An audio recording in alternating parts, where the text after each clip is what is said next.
तो आज हम एक कहानी की गहराई में उतरने वाले हैं जिसका नाम है भूत बाधा। अब देखिए, ये सिर्फ कोई आम भूत की कहानी नहीं है। ये इस बात की कहानी है कि कैसे एक छोटी सी मामूली सी गलती किसी की पूरी जिंदगी तबाह कर सकती है। तो चलिए इस भयानक सफर को शुरू से समझते हैं। अजीब बात है ना, कहानी का अंत असल में यहीं से होता है, पर हम अपनी कहानी की शुरुआत यहीं से करेंगे। सवाल यह है कि यह आदमी कौन है और इसकी ऐसी हालत हुई कैसे। यही सवाल हमें कहानी के बिल्कुल बीच में ले जाता है, उस वक्त में जब सब कुछ बिल्कुल नॉर्मल था, या कह सकते हैं नॉर्मल लगता था। तो फिर ये सब शुरू कहाँ से हुआ? चलिए मिलते हैं इस कहानी के मेन कैरेक्टर से, आदित्य। आदित्य आप कह सकते हैं हम में से किसी की भी तरह था। एक अच्छी नौकरी थी, प्यार करने वाला परिवार था, और हाँ, एक जुनून था जो उसे सबसे अलग बनाता था, उसकी बाइक। तो आदित्य एक आईटी कंपनी में मैनेजर था, अपनी पत्नी निधि के साथ रहता था। सब ठीक था, लेकिन उसका असली सुकून, उसकी असली शांति, वो थी उसकी बाइक और रात की खाली सड़कें। वीकेंड्स पर बस अकेले निकल जाना, शांति और सुकून की तलाश में। और देखिए, यही अकेलापन जिसकी उसे इतनी चाहत थी, वही अनजाने में उसकी बर्बादी का रास्ता बन गया। तो हुआ यूं कि एक वीकेंड की रात आदित्य हमेशा की तरह अपनी बाइक पर निकल पड़ा। पर ये राइड उसकी बाकी राइड्स जैसी बिल्कुल नहीं होने वाली थी, क्योंकि इसी रात उस सड़क पर कुछ ऐसा हुआ जिसने उसकी जिंदगी को हमेशा हमेशा के लिए बदल कर रख दिया। जरा सोचिए, ये सब कितनी तेजी से हुआ होगा। वो एक सुनसान सड़क पर मिठाई खाने के लिए रुका, और बस तभी उसे लगा जैसे कोई उसका पीछा कर रहा है। फिर अचानक बाइक बहुत भारी लगने लगी, मानो कोई पीछे आ बैठा हो। उसने पलटकर देखा, कोई नहीं था। फिर सड़क के किनारे एक साया सा दिखा, और जैसे ही वो पास पहुंचा, वो गायब हो गया। और इन सब के बाद उस पर एक ऐसी अजीब सी नींद हावी हुई, ऐसी थकान कि उसे मजबूरन एक होटल में रुकना पड़ा। ये कोई मामूली थकान नहीं थी। अगले दिन जब आदित्य घर लौटा तो उसने निधि को कुछ नहीं बताया, बस कह दिया कि बहुत थक गया है। पर निधि को महसूस हो गया था कि कुछ तो गड़बड़ है, कुछ बदल गया है। उसकी आंखों में वो चमक नहीं थी, वो बात नहीं थी।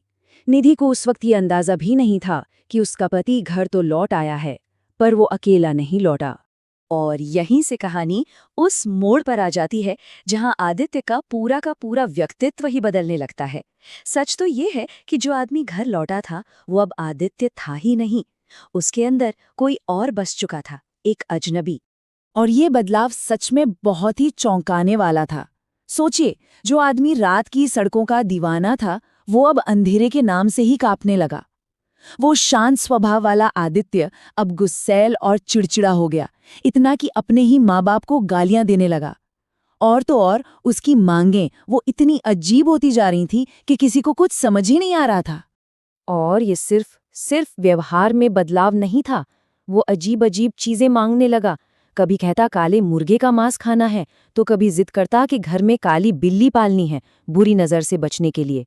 और हर वक्त बस बदला लेने की बातें करता। अब तक परिवार को ये साफ हो चुका था कि ये कोई दिमागी बीमारी नहीं है, ये कुछ और है, कुछ बहुत ज्यादा भयानक। और फिर ये आवाज, मेरा बदला पूरा होगा, मैं एक एक से हिसाब बराबर करूंगा। ये आदित्य के शब्द नहीं हो सकते थे। ये तो उस शक्ति की आवाज थी जिसने उसके शरीर पर कब्जा कर लिया था। इरादा बिल्कुल साफ था, बदला। पर सवाल था, किससे और क्यों? परिवार के पास अब कोई और रास्ता नहीं बचा था। जब सारे डॉक्टर्स, सारी दवाइयां, जब विज्ञान ने हाथ खड़े कर दिए, तब परिवार ने वो आखिरी रास्ता चुना। उन्होंने एक ऐसे इंसान को बुलाया जो इन चीजों को, आत्माओं की दुनिया को समझता था। नाम था पंडित कालीचरण। और यही कहानी का सबसे बड़ा टर्निंग पॉइंट था। सोचिए, फैमिली डॉक्टर ने खुद मान लिया कि ये कोई मेडिकल केस है ही नहीं, विज्ञान की यहाँ कोई जगह ही नहीं है। ये लड़ाई आत्मा और शरीर की थी, और इसे जीतने के लिए एक बिल्कुल ही अलग तरह के ज्ञान की जरूरत थी। पंडित कालीचरण ने आते ही उस आत्मा की पहचान कर ली। उन्होंने बताया कि उसका नाम अरुण था, एक बेचैन रूह जिसकी मौत उसी सुनसान सड़क पर एक कार एक्सीडेंट में हुई थी, और अब वो आदित्य के शरीर को अपना मान चुकी थी। और वजह थी आदित्य की वो छोटी सी गलती, उस सुनसान जगह पर मिठाई का टुकड़ा चढ़ाना, जो अनजाने में उस आत्मा को बुलाने का एक न्योता बन गया। तो पंडित जी का प्लान बहुत ही सोचा समझा था। देखिए, उन्होंने सीधे सीधे उस आत्मा से लड़ने की कोशिश नहीं की, बल्कि उसे धोखा देने का फैसला किया। पहले तो उन्होंने उस आत्मा का भरोसा जीता, ये कहकर कि वो उसके बदले में मदद करेंगे। फिर उसे उसी शापित जगह पर वापस ले गए जहां ये सब शुरू हुआ था, और वहीं पर उसे एक जाल में फंसाकर आदित्य के शरीर से हमेशा के लिए बाहर निकालने का अनुष्ठान शुरू किया। और अनुष्ठान सफल भी रहा। उस आत्मा को, अरुण को, बाहर निकाल दिया गया। लेकिन इस आध्यात्मिक लड़ाई की एक बहुत भारी कीमत चुकानी पड़ी, और ये कीमत आदित्य ने चुकाई। हुआ ये कि जिस पल, ठीक उसी पल जब अरुण की आत्मा ने आदित्य का शरीर छोड़ा, आदित्य जमीन पर गिर पड़ा और उसका सिर सीधा एक पत्थर से जा टकराया। चोट एक शारीरिक चोट थी, पर इसका असर उसके दिमाग पर हमेशा हमेशा के लिए रह गया। तो आखिर में हुआ क्या? नतीजा ये निकला कि अरुण की आत्मा को तो मुक्ति मिल गई, लेकिन आदित्य, वो हमेशा के लिए खो गया। उसका शरीर तो आजाद हो गया, पर उसका मन, उसकी यादें, उसकी चेतना, सब कुछ उस एक चोट के साथ ही खत्म हो गया। अब वो बस एक खाली शरीर है जिसे आग से बेहिसाब डर लगता है और जो बस एक टक घूरता रहता है। और इसी के साथ हम वापस उसी पहली तस्वीर पर आ जाते हैं जहां से हमने ये सब शुरू किया था। अब हम जानते हैं कि बालकनी में बैठा ये आदमी आदित्य है, जिसकी आंखें तो खुली हैं, पर उनमें देखने के लिए कुछ नहीं है। उसका दिमाग बंद हो चुका है। वो उस लड़ाई का एक जिंदा जागता सबूत है, जिसमें जीत तो हुई, पर सच पूछिए तो विजेता कोई नहीं रहा। आदित्य की कहानी अपने पीछे एक बहुत बड़ा सवाल छोड़ जाती है।